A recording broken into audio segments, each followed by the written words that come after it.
Good evening, everybody. It is another Sunday night, 8 p.m. on the East Coast, and we got another excellent, exciting, and I don't know any other X words I could use to explain it, episode of Talking TSR. There's another one. There you 27. And I am your host, Chris Doyle, and to my virtual left, as always, is Rick. Say hello to everybody, Rick. go. How's it going, everybody? So how's life treating you, Chris, these days? Smartphones aside, everything is good. So we've been having some chuckles before we went on here back in the green room because we've got green rooms. We were having a good chuckle about the trials and tribulations of just everything going on. So yeah, but now outside of that, outside of smartphone technology issues, everything's going great. Playing at a Good. regular playtest / campaign, so I'm excited about that. And hey, the Winter Olympics are going on, the Super Bowl's coming up, so for a sports geek like me, it's all good. Lots of sports activity going on, and outside of that, it's been cold and not so snowy this week, but cold. But how are you doing, my friend? Nice. No, I'm doing good. Trying to stay warm. Like you said, I'm in the Olympic spirit. It's Oh, funny. nice. My ex sent me a picture of me curling this morning because Oh, nice. I actually I've learned to curled as curl well. once. So yeah, I'm Yeah. in the spirit. So it's all Yeah. good. I've curled on the Olympic ice up at Lake Placid. So I did that actually right before the pandemic started. So that would have been early 2020. That was Nice. awesome. And I am a huge curling fan. I've already watched 3 curling matches so far. So loving the fact that with streaming now, you can watch them on replay whenever the hell you Yes. want. So that is Yeah. awesome. So I've been actually doing some work on the side and having that on in the background. It's amazing. So I love it. I love curling. Bring back some really fond memories of me growing up actually watching the Olympics with my mom playing gin rummy. Actually, the 1984 Summer Olympics. We spent the entire summer at my house down the shore, not my house, my parents' house, and we every single night we played gin rummy and we watched the Olympics, and that was probably where I was just getting into gaming back then, and it was Hmm. awesome. It's good memories were made there. Cool. So yeah, so we are going to be talking about an interesting module this week, UK5 Eye of the Serpent. This one definitely flies under the radar of most Hmm. folks. Why do I know that? Because when you do an internet search looking for artwork pictures that are already posted on the internet, you have actually trouble finding them. Yeah. You can get the cover, but you can get a couple of the interior pictures, but I actually had to scan in most of the pictures that we have to share with you guys tonight. So that is the true sign of a module that definitely flies under the radar, but we're going to talk about it. I know we say it every time. I know it's cliche. We talk about it. This is an awesome module, but we're not talking about N2, the Forest Oracle, on this show. Let's be honest. We're Hmm. going to talk about the ones that we love and the ones that are near and dear to us. And this is Yeah. definitely one of those. Yeah. This is the module that taught me what a snuff box was. And if anybody knows what a snuff box is, throw it in the chat. And Elena, if you can share the chat link, that would be awesome too. That'd be great. So high level, give me your first knee-jerk reactions. What do you think about this module, Rick? Sure. Aside from some of the peculiarities of this module aside, which we'll go into, I think some of the unique things, looking from a real high level perspective, well, first off, part of the UK series, very, like you said, best word for it, under the radar series. I think with the exception of the UK's contribution, I think with the Saltmarsh series, really a lot of these modules didn't get a lot of attention, and you have some very solid designers here. You have Graham Morris doing this, Hmm. had his hand in all kinds of things TSR wise. He did the Horror Fox and Fiend Folio. He was involved in the Saltmarsh series, even Star Frontiers, I think, and some things. And um, he was also one of the co-authors of Up the Garden Path, which I think I would say holds the distinction of being the rarest adventure module out there. I think when people think rare, they think of Palace of the Silver Princess, but no, it's, Up the Garden Path with 600 copies printed and maybe 150 sold is definitely, you get your hands on that one. So yeah, really interesting module, low level, tons of encounters, 48 encounters. Yeah. And I noticed, kind of rereading this for the show, that there was a lot of deference given to Monster Manual 2 creatures in here which Yeah. I thought, and there's some Fiend Folio in there, which, Yep. given the UK angle makes sense. But the Monster Manual too, even after it came out, you didn't see those critters in a lot of adventures, not the way I think expected to back in the day. But this book, they were really Yeah. trying to give the Monster Manual 2 some love, I felt.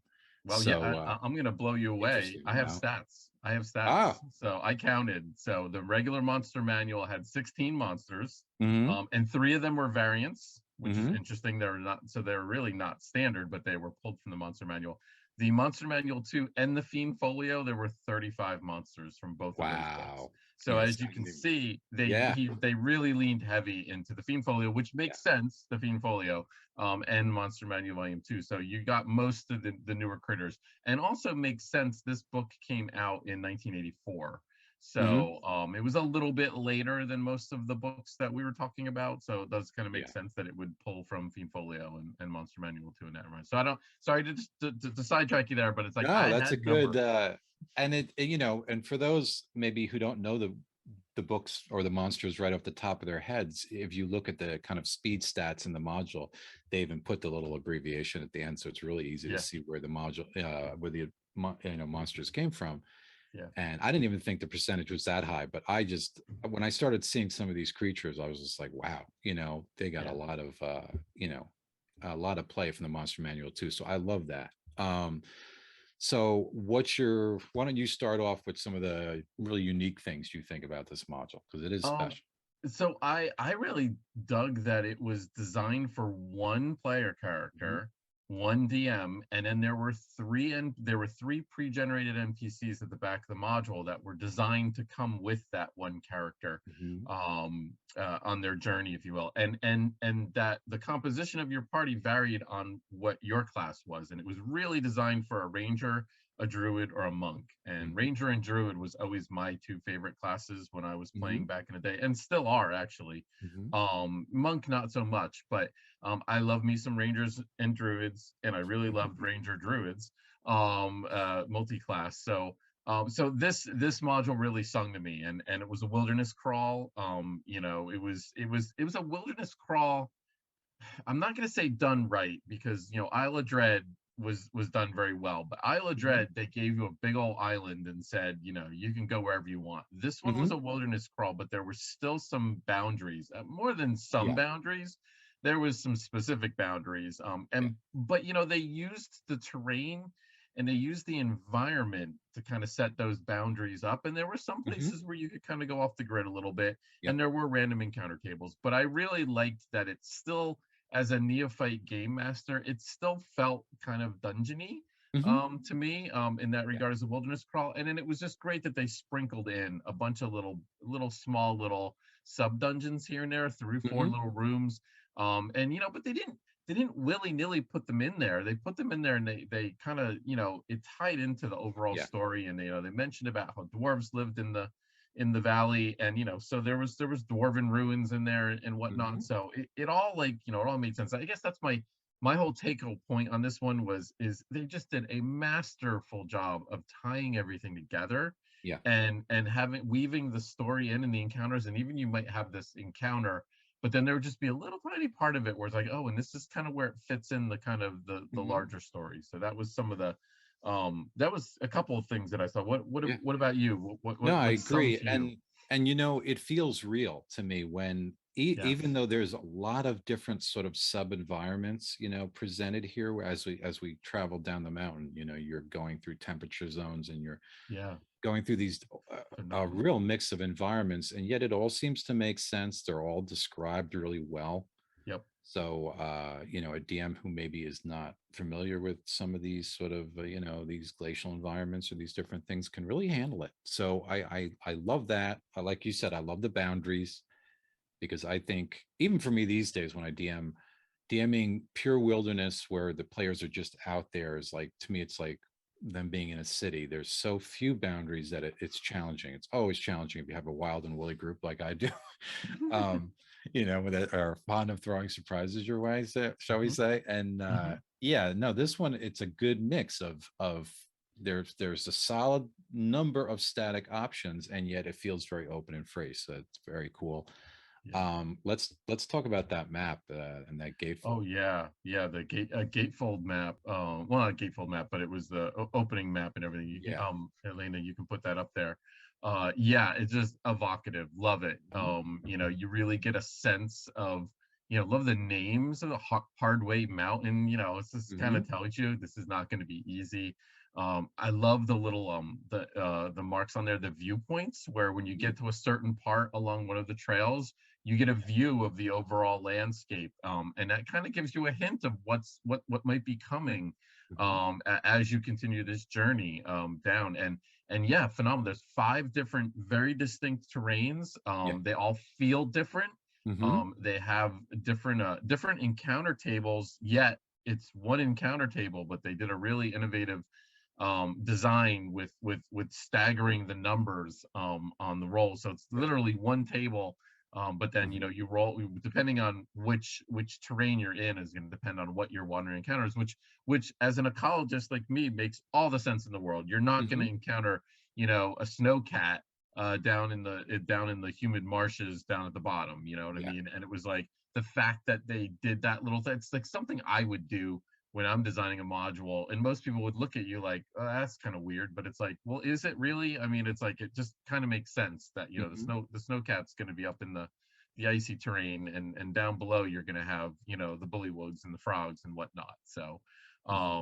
yeah, I love that map was phenomenal, and really, a testament to, some of the maps that came out of the UK modules. I mean, Mhm. some of the UK modules just had phenomenal maps, and just, Yeah. and again, a lot of times, you buy something back in the day when we bought these, there was 2 things you always looked at first: the maps, and then the new monsters. Yep. Almost always Yep. those are that was the 2 things, and it's like hard to not open that up and just Yeah. be, in awe of that map. So And one of our viewers is saying that reminds them of art in the Night Star Terror, and it does. The cartography there's a very yes, similar style going on there. yeah, And I love the combination of the inner picture of the sort of bird's eye view of the mountain.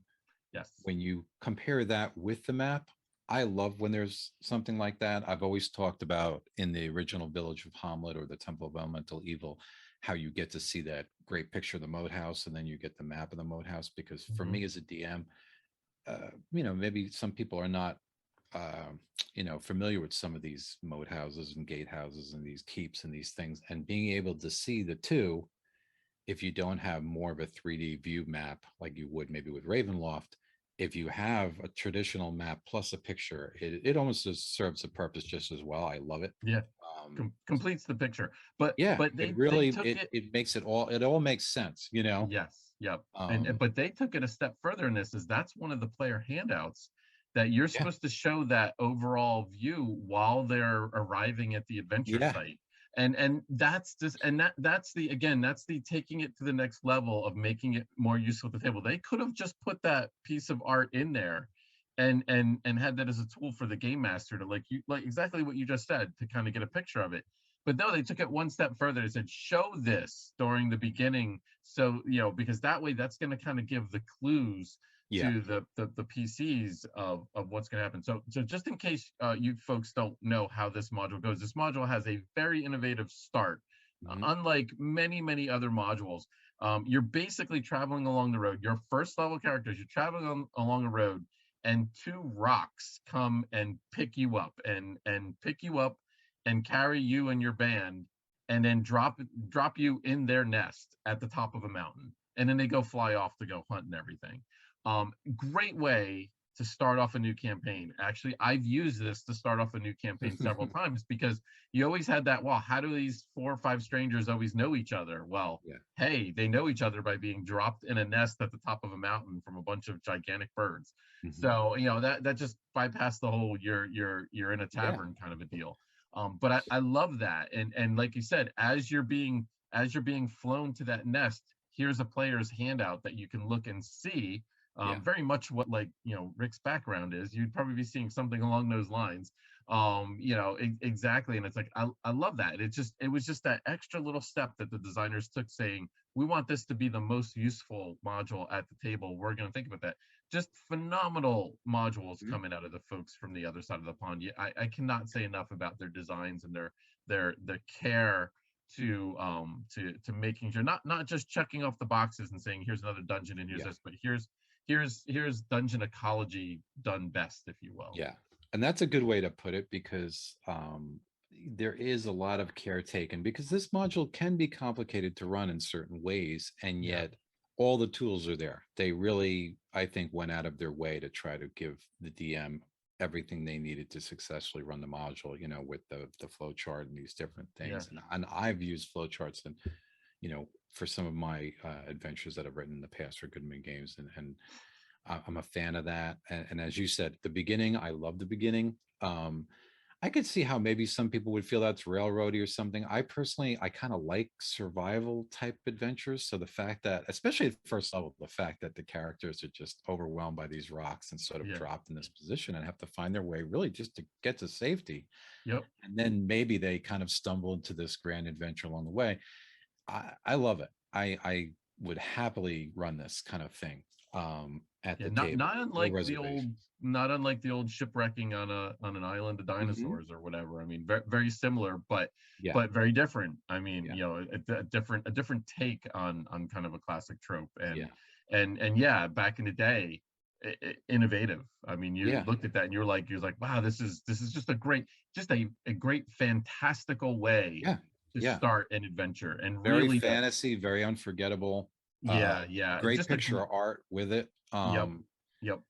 And you So know, I guess, all right, talking about art, I really like the interior art. I love the sort of, I guess you want to call them chapter opener pictures or whatever you want to yep, call them, that sort of introduce each section. yeah, I love the banner or the header art, depending on how you terminize it. Up at top, you know, I love that kind of art where you have a header art, because it gives the DM a sense of where they are chapter to chapter. You yep, know, in books that have like, in books like this that talk about different regions or different countries or things like that, I think it's very helpful for the DM. The cover art didn't really knock me out in this one. yeah. Me It's neither. accurate. I mean, it Yeah, fits one of the encounters, but that didn't blow me about. I guess that's the only part of the art I really didn't like, frankly. yeah. The Little cover bit, art kind of left me a little flat, but the yeah. rest of it I thought rocked, you Yeah, know. little bit surprised that image was like selected for the cover art. Basically it Yeah. being attacked by giant crows, and you know, I was like, huh, that's kind of interesting. I mean, I could have went a couple of different directions. I mean, there is a beautiful full page of the rocks Yeah. over their nests. I mean, that Why would have weren't they been, on the cover? yeah, that would have been You know? phenomenal, actually. Yeah. To you know, actually, you look at that picture with the crows, it almost simulating that sort of. Its Yeah. claws are outstretched and everything, but the scope is the size is all wrong. Yeah, and no back cover art, which is interesting Mm, because when you look at the back cover of the module, it's kind of sparse back there and kind of barren. It really could have used one, but that was kind of the style of the, this was the new version of the modules of that time when you moved into mm, 84 and 85. So that was a little bit of a missed opportunity. You certainly made up for it with the players handout, the two mhm. players handouts, which was fine. I like that part of it, and yeah, love the interior art and what they did with the interior art. You know, molding it around some of the text at times. I thought that was great. I don't think that was really something the stateside modules are really doing. I think that was an innovation from the UK modules, and I loved it. And I thought the art was relevant to the encounters. It wasn't just a random picture of a band of goblins. This Mhm. is actually the Layston breaking out of, Yeah. you know, breaking through the ice and attacking you, and this is the frog jumping toward you, Yeah. and there are the rocks and everything. So I really like that part of it and Mhm. everything. I don't see in the chat that nobody told us what a snuff box was. Huh. So let's see that. But yeah, there's the interior art definitely an A plus. Cover art, you know, C plus, maybe a B. Just a curious thought. I would have liked to have been a fly on the wall in the UK office of where they were either talking about what they were going to put on the cover or Mhm. how they chose that one. Yeah. I wonder if it was just, oh, that's the only other one we got that's in full color. Let's go for it, or they had it and they wrote a module. It just seemed a little unusual. Yeah. Loved those DM aids like you talked about. There's actually two. There was actually a choice of routes chart, and Elena, you can throw that up there. And that was kind of here's all the different paths that you can go down, kind of in Word format. And then it actually showed you, which one was open or which ones were closed based on which character you were playing. So that was kind of interesting. So they actually designed it to kind of play toward the strengths of the ranger or the Yeah. monk or the druid. I thought that was very innovative. Hmm. And then you had the actual flow chart with the open circles and the closed circles, and then you can mark them with a pencil, and then it told you then you go mark them on your map. And that's the route planning chart. So, and that's 2 pages of this module, dedicated to very large DM aids, to really help you run this module. And again, that's not something that we saw back then, and that was something that really kind of made you think a little bit out of I mean, Hmm. the first thing I always saw with the flowchart thing, I was like, whoa, somebody got some new, I don't know if I'd call it software back in the day, but someone got some tool to put this down, graphic design, something or other, to show this. So, okay, cool. Yeah, there we go. Snuff boxes are, yeah, so cool. But hey, when you're a 13, 14-year-old kid back in the early to mid 80s, and you see snuff box listed in the treasure, like, what the heck is a snuff box? And I'm like, so you go to the old Webster's dictionary and look it up. Oh, that thing. One of the other really innovative things that I thought was very interesting and something that we could really take for granted in some of these the more recent editions of D&D is, and you might have missed this, but in the beginning of the book, there was a system for dexterity and constitution ability checks, that was kind of buried in there, in preparing and everything. Basically, you roll if you roll less than your stat on a die 20, Hmm. you succeed at the check, and then you were prompted throughout the module about that. So that was the beginning of a need for, back then, D&D was around for 10 years. Wow, 10 years, a decade. And these designers were starting to see a need for, what else can we do with these 6 statistics besides, Hmm. the bonuses that were already in the player's handbook. So, I love that, and this module really lent itself to that, to dexterity and constitution checks, because of all the different things that were going on, Hmm. with the survival part of it. So I really, really loved that aspect of this module too. There's so many good parts of this module that you can mine.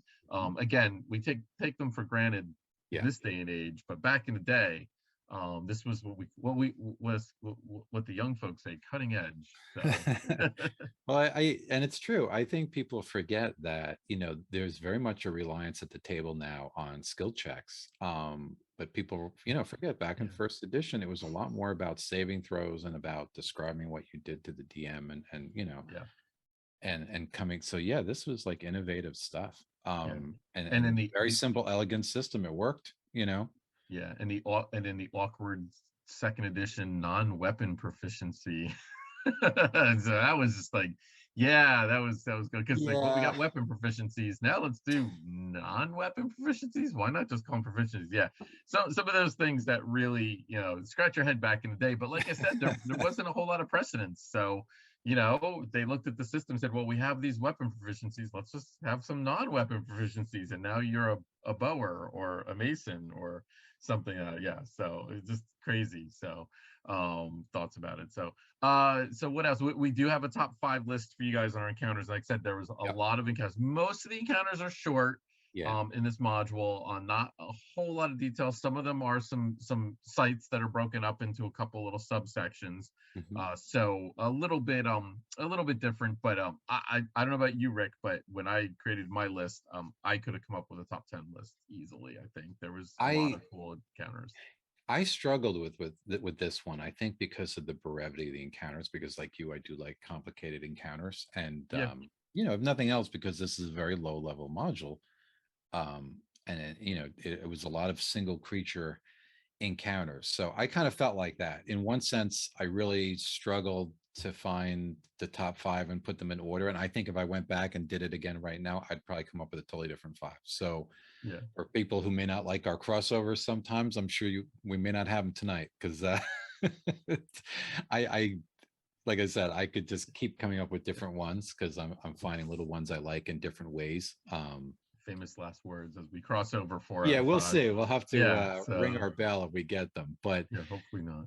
But yeah, because this and I use this expression a lot, but this module is like a sum of the parts type of module. I felt like, for me, that no one or two individual encounters blew me out of the water, but the whole Yeah. presentation of the module, the idea of it coming through, the survival aspect, the map, all the parts together make a really great presentation, as opposed to me thinking specifically, oh yeah, I remember that one great encounter. So it'll be interesting to see what we hit. So do you want to start the party with yours? Yeah, sure, we could do that. But and I just want to, I'll agree with you on that 100%. Definitely the encounters are shorter. Hmm. Folks have been following our show, they know I do like the big complicated encounters with lots of things going on, so there's not a whole lot of that here. I would say I would agree with you. This is definitely more one of those sum of the parts equals more. And in my review for this one, I had just kind of forgotten just how tied in and how connected everything was with Hmm. this. And there's some really cool backstory the PCs might not ever get, but Mm. certainly enjoyable to read, Hmm. and certainly enjoyable to run the encounter. And just a lot of the encounters, just they just would do a little something, tweak it up a little tiny bit, and it would just make it enjoyable, just kind of bring it to that next level. But it might Hmm. not have been that complicated. At the end of the day, it's just a fight with an XYZ.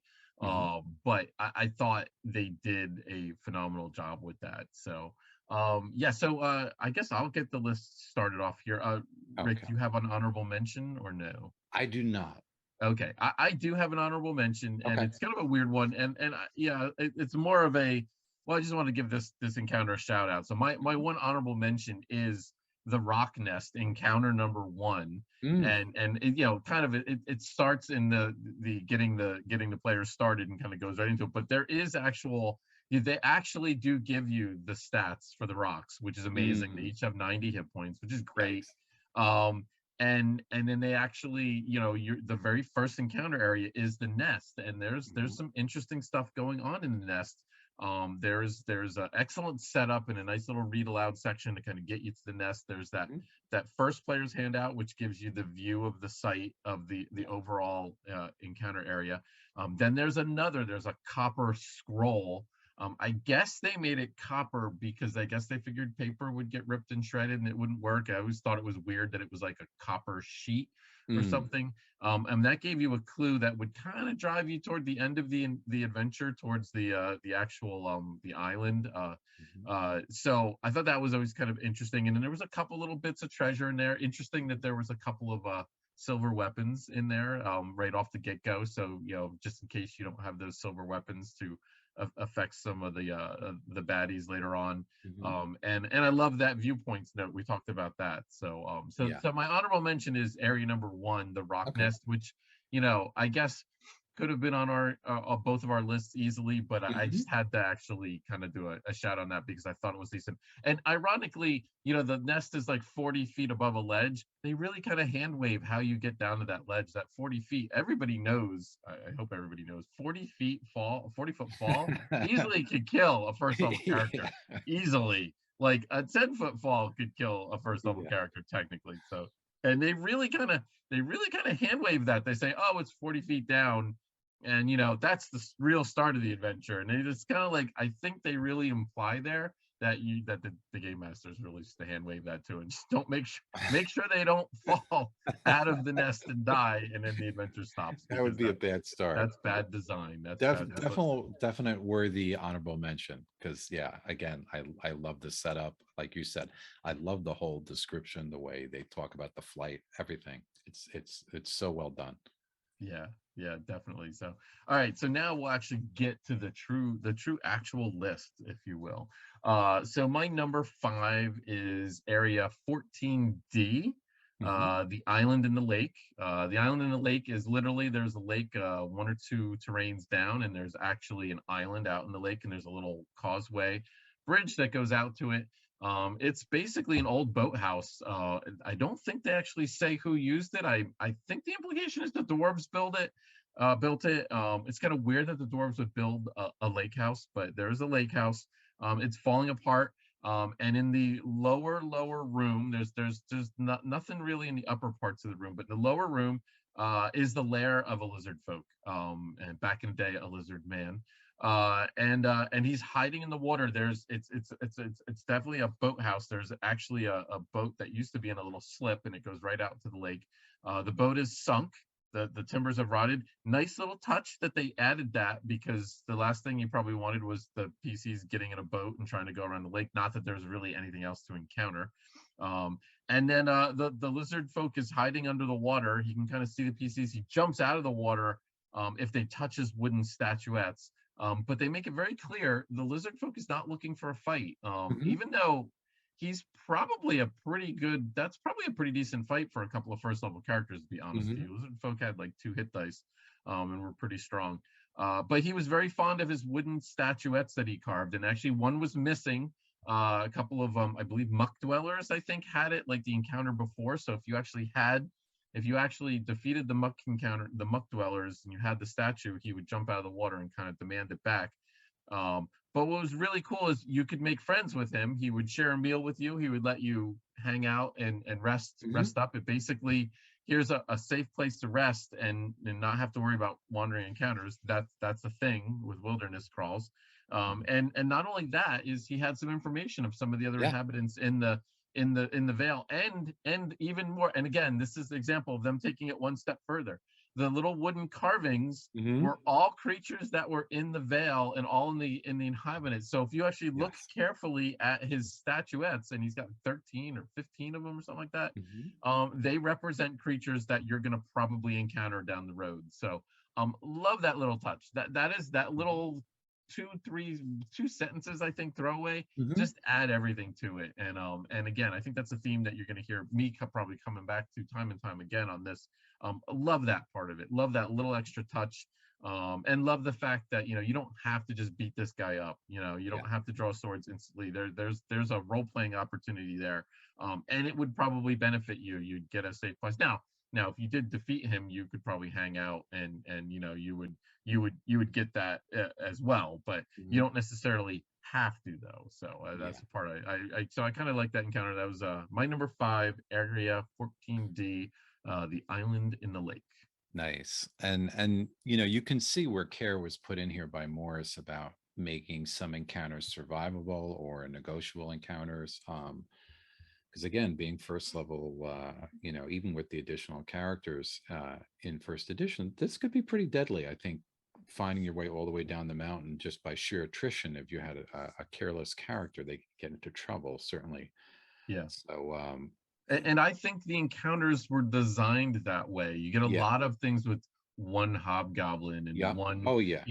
where Yeah. it wasn't like, I think your typical encounter would probably be, 3 or 4 or 5 hobgoblins Sure. and 7 or 8 goblins. And this one really kind of pulled it back, Yeah. because I think they were well aware you were surviving against the environment and Mhm. also the monsters. So good Yeah, point. no, I think he was really careful about it because I know even like with the method encounters, there's I think in Yes. almost every one they tell you that they can't summon in more, and then Yep. different little tweaks are made to some of the existing creatures to make them a little less deadly. So yeah, he's really trying to give the player the means to succeed. Anyway, good pick. Jumping into my number 5, and this is pure description, I guess, on my part, is Area 23, the Spider's Lair. And if we have the Spider's Lair picture and throw it up there, this was pure, just kind of evocative stuff on my part. I love the description of this webbed up mastodon where they talk about the webs looking like wings and the way it's the kind of a very really simple encounter with spiders, but I love the way it's set up. I think the picture is worth 1,000 words. And if you look carefully at the picture, you can even see one of the spiders there under the kind of carcass of the mastodon, which I love. And the box text is great. I think, for that. So again, kind of as a simple encounter, but as the package goes, that's my pick for number 5 is the Spider's Lair, because I really love the picture and the presentation. I think it's instead of just throwing a bunch of spiders, in a web on the ceiling, they made it a little something interesting, like you said, gave it that extra little spin Yep. to make it unique. So Yeah. that's my number 5, Area 23. And I love that they took a Mastodon skeleton. A Mastodon, would certainly be in the area because Hmm. of the terrain.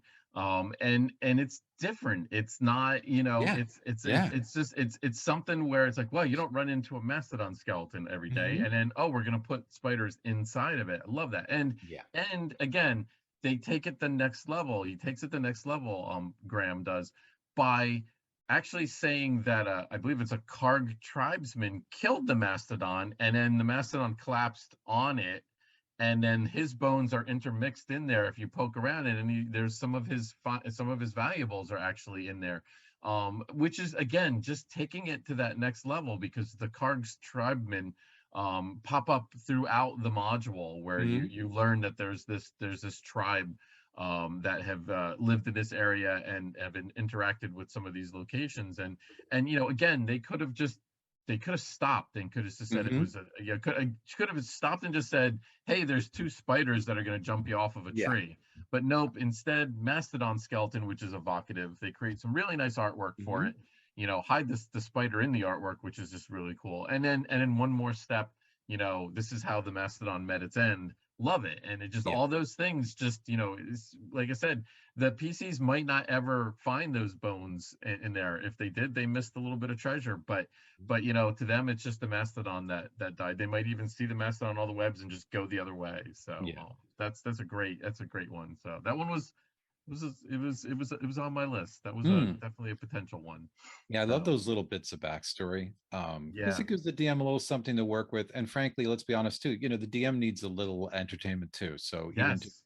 reading Yes. adventure, I think people discount that sometimes, that, DMs, often read these modules and don't run them, or read them and know more than the players do. And just for the DM to know that, I don't know, I think it's a good thing. I like that it's in there.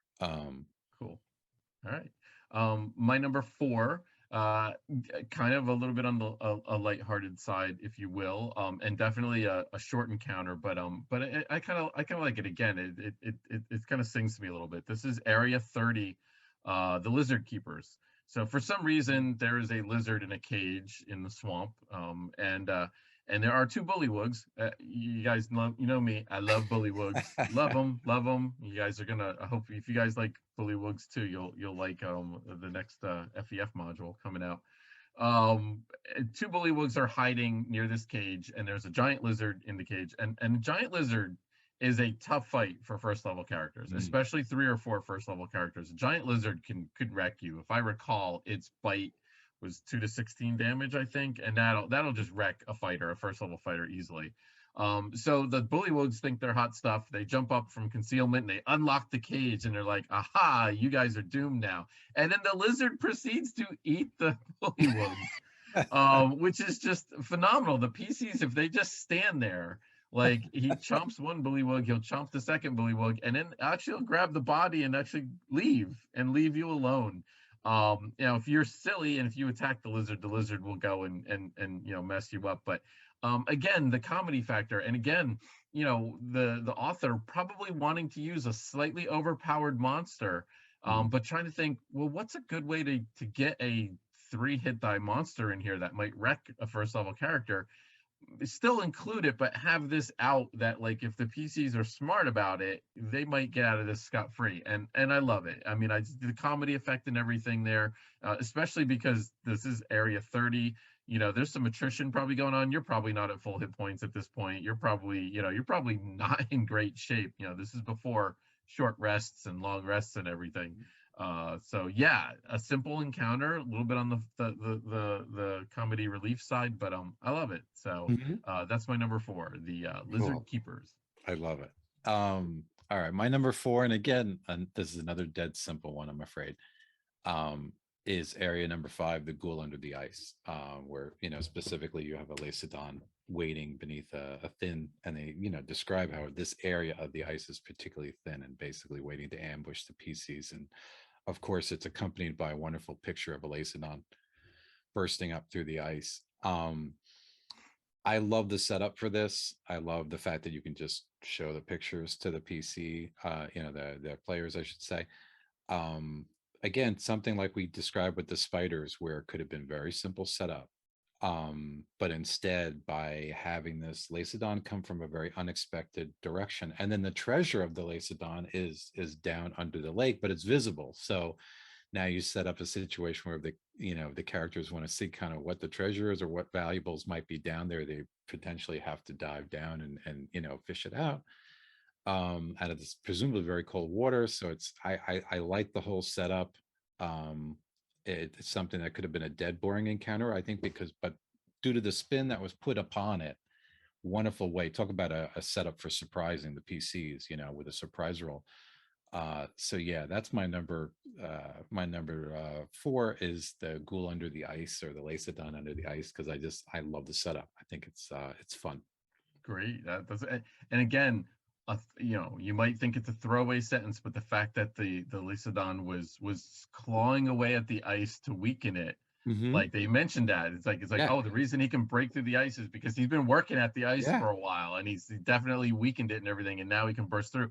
Again, they didn't need to add that little detail, but that Mhm. detail makes sense. It makes so much Mm, sense, like, because the PCs are walking across the ice. yeah.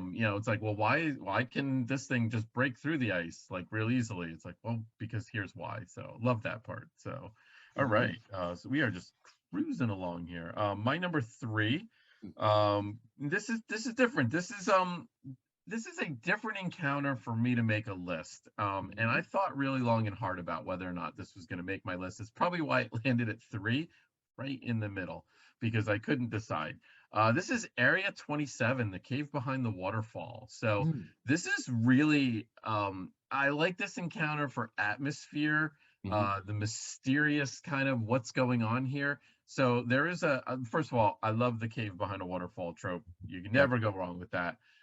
They throw a couple of token monsters in here, a couple of new things from the monster manual too. Scum Creepers. They're basically Mhm. little leech things that will drop on you, and then they've got little leech-like mouth, and they attach to you, and they just start draining hit points from you. But there's minerals. There's constant water dripping throughout this entire cave from the waterfall, and the minerals in the water, very high mineral content, have coated everything in this room with a thin layer of stone, basically. Mhm. And it used to be a hunting cave for a hunter. So there's a table, there's a chair, and then the actual hunter passed away in the cave, probably from natural causes or something. They don't really say. But his body is covered with stone. So you get into this petrified Mhm. room, basically.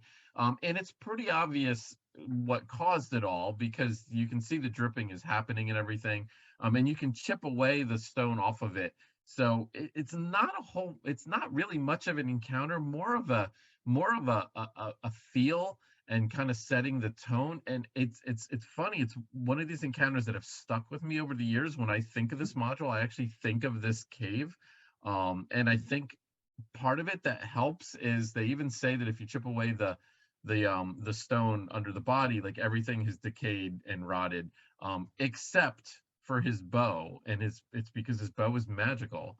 Mm, And it's like, that's a great little clue of, hey, everything else is right. His armor's gone, his other weapons are gone and ruined, but the bow is fine. And just, fun. And if I recall, I think when I ran this module, and again, I've run this module probably 4 or 5 times with different groups over the years, and I played in it once too. This is one of the rare ones I played first. A buddy of mine ran me through it, and then I actually ran. If I recall, I always ruled that the bow didn't have a bowstring, so you need to either have a bowstring or you had to make a bowstring in order to get the advantage of the magic bow. But yeah, again, it's kind of strange. Not a whole lot of encounter there, but just mhm. it's just the description of it just really suited Mhm. me. So that's my number 3, Area 27, the cave behind the waterfall. Nice. And I'm actually the same way. I love things behind the waterfall. Like that kind of trope is something I really like. And I do recall reading the description of this encounter with the body and and it kind of reminded me a little bit of Tsochka, because there was an Yeah. encounter in there where an adventurer like was direly wounded, an elf or something. I think it was an elven thief, and they expired, sort of huddled up into a corner, and then the mineral formations sort of almost calcified or mummified or whatever you want to say to the body, and it kind of reminded me of the same kind of thing, which is really interesting because it's not something that's been done a lot. So yeah, pure environment, right? Yeah. um so my number three is I see sort on this one is area 6, the egg in the pool. This is where you have an ice mephit kind of caring for a Remoraz egg. And I love Remoraz the way you love bullywugs, I think, and I don't see them get a lot of love. So I was just happy to see the Remoraz in there first off the bat. But tons of backstory. There's an interesting interplay with this ice mephit sort of feuding with this other steam mephit in the next area.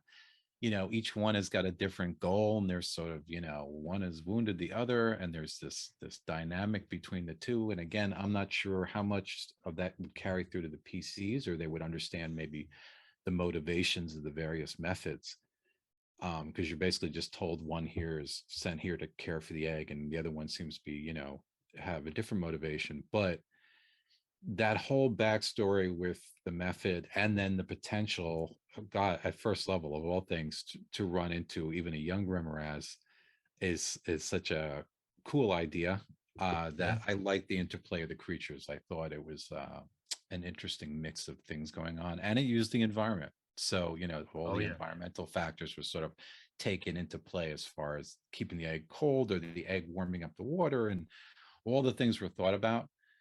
So again, using that natural environment, I think, well, and really putting thought into what this creature would do within the environment, even when it's in the egg. And of course, the egg hatches kind of as the players come upon it, of course. So it makes it even better. So yeah, that's my number three is area 6, the egg in the pool. Nice. I had a feeling that would make your list. Had a feeling. Sneaky suspicion, much like you probably thought the bullywugs were going to make my list. So, okay, my number 2 is Area 25, the Burial Mound. I'm going to cheat a little bit on this. Mhm, This is really kind of Area 25 areas, sub areas A through mhm, C. Kind of like the whole little package here. So this is just a burial mound out in the middle of a field. And again, gives you this little tiny little 3-room dungeon that you get to explore, mhm, which is kind of fun, and it just mixes things up a little bit. Probably gives them an area where they think, oh, we could rest in here. We could kind of, if we get open this rock slab, we can close the rock slab behind us, and we'll be safe for the night. Of course, the stone slab is of course trapped with a glyph of warding, which should tell mhm. you something right off the bat, that there's Yeah. something probably not good going on here. You get into a circular chamber. First of all, the blink bunnies that which are always a favorite of mine. Which their encounter was really like, there's just blink bunnies in the meadow. So I couldn't kind of go with that. But the blink bunnies had kind of tunneled their way in here, and they're kind of using this as a lair. I was a little bit disappointed that apparently there wasn't a chance you could encounter them in here, Mm, but I think that would have been an interesting little direction to go. But in the circular chamber, you have all these ceremonial jars. Most of them are broken. There's all these pottery fragments and bone fragments. And then there's a sarcophagus, and then you open up mhm, the sarcophagus, it's empty, but it's actually covering a trap door going down to a vertical shaft, which goes like 30 feet straight down, and then into like the real burial chamber. And when you open up that shaft, there's of course an undead down there, a mhm. poltergeist, which was from the Fiend Folio, I believe. Yes, I believe And so. not many PCs probably ran into a poltergeist before. And it basically, the poltergeist was a spirit that basically threw stuff at you. And then it was basically, it would come up the shaft. I guess it could fly or was incorporeal. And it would just start throwing things at you. And you didn't really see what it was. And it was kind of a mystery thing. So I kind of liked, again, the whole feel of it. It kind of was a little different than most of the rest of the module. Mhm, But thematically, I think it fit, and it was definitely one of those, well, if we can deal with this undead, and the trap getting in here, this is a little safe hole for us that we could mhm, hide in. And I kind of like that. And I've used that in designing modules in the past, where it's not a bad idea to actually have a little Easter egg or a side room that's maybe, mhm. a secret door that maybe even the bad guys haven't found, but maybe Yeah. it was a previous part of the facility or whatever, the structure, the site that you were at. And then the PCs could really use that to their advantage, and give them a safe place. Not a bad idea when you're doing more of a crawl, to have those areas an easily defensible area that PCs could use for resting. So because Yeah. resting was a thing back in the day, it Yeah. still is, but it was a big thing back then. So that's my number 2, Area 25, the burial mound sub areas A through C. Interesting. And that area too, like I guess you could say this about several of those sub areas. It's a nice little respite from all the wilderness too, that you give Yes. players a Yeah. little more of a traditional dungeon experience or crypt experience, which is maybe a nice little change of pace after, several wilderness encounters. All right, where are we at? Number 2. Well, we have our first crossover. Oh. Ding ding. Area 14 D of the Island of the Lake. I like the whole lizard man encounter with Swilbosh is his name. Yes. You pretty much summed up all the different reasons. I think there's some real role-playing opportunities there. Certainly the characters do not have to fight the lizard man. They can, it could go that way, but they don't have to. There's information to be gained. He will offer them safe haven for one night, they say very specifically. Yep. I really love the statuettes of all the different creatures because of, for the same reasons you mentioned. It provides a hint of what's to come or what is lurking elsewhere in the valley, which is, I think, really good. And then, the adjoining areas, while not super remarkable, I also like the Phantom. I think it was up kind of on the battlements or up on the, roof. There's a description of a sort of Phantom stalking the area. So I like that touch too. So yeah, I just think it's a good area. There's a lot of role-playing opportunities there, break from combat and clues galore. And Morris was very good on reinforcing that serpent theme and kind of presenting certain clues again and again for the players to reinforce, where they're going and what they might, what a secondary goal might be for them aside from survival. So I like all the information you can get from this encounter. So that's my number 2 is 14D, Island on the Lake. Our first crossover. For a minute there, I thought we might get I away know. with no crossovers. So sorry, folks. All right. There's a crossover. Yeah, we got one. So okay, my number 1. I waffled on my 1 and 2. Actually, my 1, 2, and 3. I waffled quite a bit. But I landed at this spot here. I think there's no reason. If people know me, they'll know exactly why I picked this encounter. This is Area 10. This is the Splanksity encounter, which is a new monster. Again, we touched on it briefly. There were 3 new monsters in here. 2 of them were mephits, and they were new, different types of mephits than were presented in the Fiend Folio. So that was kind of interesting. But then there was a new aquatic fae. I love me some Nixies and Naiads. Again, if you guys also like Nixies and Naiads, check out the new FEF module that's coming down. It's got a big one right on the cover. But this is the Splanksity, a monster, came and went, never was reprinted again, probably for good reason. Basically a cross between a Nixie and a leprechaun. Basically a Nixie that likes to play pranks and kind of be, out there. But I liked, I didn't particularly care for the monster design, but the way that Graham used it in the encounter was great. It was at a waterfall, uses its illusion power to create an illusion of a woman, lure you in, then not hit you, but then gives you a riddle, delivered via ventriloquism, which is always a cool technique back in the day. And the riddle was not difficult. It was a classic riddle, but it was kind of reworded a little bit. And then you could either answer the riddle or pay the toll, which was kind of interesting. And if you did either of those, you could pass, and all well and good. And again, first level characters, you're probably looking to try to pass here. You're probably trying not to get into encounters if you don't have to. Otherwise, if you don't do either of those things, the aquatic fae will actually get like overly frustrated at you, jump up and down, which like dispels its invisibility, which I think is just hilarious actually. And then actually animates the water to attack you, which is kind of cool. And it doesn't do much damage, but thematically it's really kind of neat. So not a particularly deadly encounter, but kind of a fun encounter, and really the kind of encounter that it probably is very well suited for a small group of first level characters. On what can we do that's not gonna like the giant lizard do 2 to 16 points of damage to them, but could frustrate them, could give them an opportunity to role play. So I kind of like the way this encounter kind of did everything all together. And for those of you who know my fondness of aquatic fae, that's why I had to go this one for number one. So that's my number one, Area 10, the Spelunks T. I keep thinking Spanx T. So but there's an L in there. So all right, that's my number one. Well, my number one was Area 10, the Spanksty. Oh, no way! You've got to be kidding me. What the? No way. Seriously? Yeah. Oh, wow. And I'll come out straight and say, I'm not a fan of Fae, period. Aquatic or otherwise. I'm generally not a big fan of Fae. I rarely use them as a DM. I'm just not the Fae type. I'm not into the leprechauns and the pixies and that kind of thing.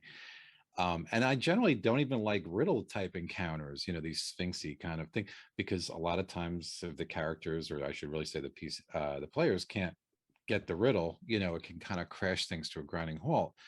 But really kind of the way you described, the way this guy is used and the Splanksy is used of creating this kind of illusion of the woman rising from the water and telling this riddle. And the riddle is a kind of very classic riddle, slightly reworded, but I think kind of it's a familiar riddle to most people. Riddles about water and time. I think some of these things are kind of, classic riddles that some people are familiar with already. So I think there's a reasonably good chance that one of the players will suss out the riddle. So yeah, just the way it's presented, the various reactions that the Splanksy can have, like you said, and they describe that even if you get the riddle, you pay the toll. He sort of splashes you a little bit with the waterfall, just I guess for the fun of it, which I think is great.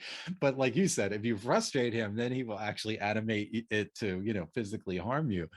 But because of the way it's all described and handled, despite my faith thing, I like it. I think it works, and it's very good for this level because, like you said, you can't have just combat after combat. The attrition is murder. So you really need a puzzle, or you need a riddle, or you need things like that to break up the combats, or the characters are just going to have a really rough time of it. So I think it's very well, placed in this particular module. It works for the level of the module and the style of the module. It fits. So that is my number one. Is that? That's awesome. Yeah. Wow. How about that? There you go. Crazy. Just when we thought we were going to get away from it. I know we ended up having two crossovers there. I honestly thought we were cruising along. I know we were cruising, not crossing over. Yeah, we were. I did not doing good, folks. I know you're not into the Fae. I was like, I didn't think there's any chance that was going to be. And you're number one. That's a direct crossover. Like the Lizard Man, I kind of get, because the Lizard Man was a really cool encounter. Yeah. So I'm not surprised that one wasn't. And for what it's worth, I came close with the sort of Barrow Tomb too. I really did. Okay. Because I thought the whole area, again, as a whole, the shaft and the rooms and the different things, I thought was cool. I like the fact that, we don't really, I don't remember seeing poltergeist used at all. It's not kind of came and went, So when you think of all the other undead, many of them, how often how many times have you seen ghouls, in modules and things, and then you think the poor poltergeist, I don't remember ever seeing him. So I was happy to see. So yeah, that one came close. I think if I had an honorable mention, it would have, for what it worth, we would have had another kind of crossover there. Okay. So interesting, but yeah. So guys, check this classic module out. I mean, there's a lot of good on here. I mean, if for no other way, it's a better way to kick off a brand new campaign if the players don't know each other. This is a great one to run like at a convention.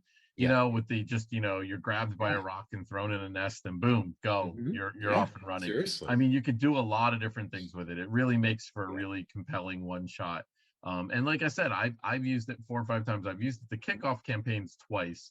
And again, it's a great alternative way to do that. And again, if you really like the wilderness crawl idea, which can be tricky to do, especially again, neophyte game masters, it's I think I approach a wilderness crawl a little bit differently these days than I did back in the mid 80s. But back in the mid 80s, going out into the wilderness was a little bit scary. I mean, Yeah. when you were running, when you were the game master, I mean, there was just too many options. And, Hmm. part of the reason why I think, like Isle of Dread it was a great module, but like was just very tricky to run. I mean, Hmm. those hexes were 6 miles across or something like that, or half mile across. So, Yeah. so that is going to do it for the show. So Rick, what do you have to tell the people? Yeah, well, folks, we had fun tonight. I hope you did too watching us. So if you liked what you saw, please give us a follow, give us a subscribe. If you're watching later on YouTube, ring the bell and subscribe there or give us a like. And as always, keep the comments coming both during the broadcast and also after when our videos are posted. We love to see what you have to say, read your suggestions, and feel free to suggest modules you'd like us to talk about. As I always say, we have our short list, but we want to know what you want to hear us talk about. And with that said, our next show is coming up on same month, February 27th at 8 p.m. and talk about classics, right? We're going to discuss Yes. White Plume Mountain S2. So I'm Yeah. kind of looking forward to that. That's one that definitely people do know. So, Oh yeah, and just spoiler alert, not one of my favorite modules. Not mhm. one of my favorite. I know it is one of your favorite modules, if I recall. Actually, Um, I yeah, thought I it guess it's down was. the middle. It's down the Yeah. middle. Okay. Yeah, I wouldn't say it's one of my favorites, but it's I know it very well for whatever reason. But yeah, I Yeah. think it's aged less well with me than certain modules. Let's put it that way. I think I Yeah. liked it when I was younger, and now for Yeah. reasons we can discuss in the next show, I think it lost its luster, but certainly very classic. So we'll go through Yeah. that. All right. All right. And then we're gonna finish up with our pearls of wisdom. Do you want me to go first? Do you want to go first? You go ahead, go for All it. I right, I'll think I go went first. first So last time. So my pearl of wisdom ties in very closely with this module particularly. Again, tying it all together and Mhm. all those little tiny touches of like why certain encounters are there, or just just take it extra. I mean, I'm a big fan of dungeon ecology. You don't have to explain everything, and everything needs to make complete sense, but otherwise you would just end up bonking your head into the wall. But I love the little extra touches that Graham Morris does in this module with explaining things. We talked about it with the Mastodon Skeleton encounter. Just phenomenal. Just making it an enjoyable read and making it just make a little bit more sense. Just thinking things through a little bit more. Like, how can this encounter relate to the next encounter, especially if the next encounter they would probably bump into each other or something. So it's like, so and having things, having a statue with the clearly used to have gem eyes already pried out, and then having those gem eyes appear somewhere else, Mhm. where you could be like, aha, that's where those came from. Another classic trope, having one magical boot, the left boot, be encountered somewhere, and then the other boot be somewhere else, instead of just giving the set of boots to the PCs right off the bat. You just make that little, those little aha moments, the little light bulb turning on and everything. So it's like that's my pearl of wisdom, is always look for those little ways to tie the threads together, and Mhm. kind of explain the encounter a little bit more. So that's mine. Good point. Maybe that's what really kind of elevates this module and makes it sing at the end of the day. I think so. I Yeah, think so, the little without a doubt. touches, right?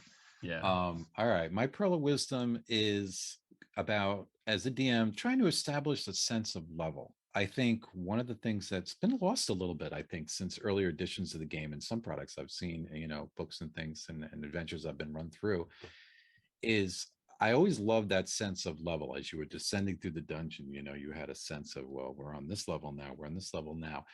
And this module is a great reminder that you don't need a dungeon to do that. Even if your, dungeon is flat, horizontal and not, a vertical descending dungeon, or even if it's a wilderness area, this module does such a nice job of transitioning you from environment to environment to environment and kind of giving you, a sense of progress and a sense of different creatures and things going on, as opposed to just one big slog through the woods the whole way. And I love that. And I think it's something that is nice for the players because it gives the players a sense of that journey, a sense of progress as they're moving through a dungeon experience or an adventure experience, is that sense of level. So I would say try to impart that as you run your adventures or create your adventures. Excellent. All right, great advice. Well, thank you, everybody. Thank you guys for in the chat. Thank you, Sky, too. Thank you, the history professor, Yes. for everybody participating. We appreciate it. And we are looking forward to seeing you guys in 3 weeks when we're going to talk about another classic. And then we're going to hopefully have an announcement too for some really interesting shows we're going to have coming up. We're going to be doing some different things. So so make sure you guys tune in then, and we will see you then. So Yeah. in that regard, everybody have a good rest of your February, and we'll see you later. See Bye. you soon.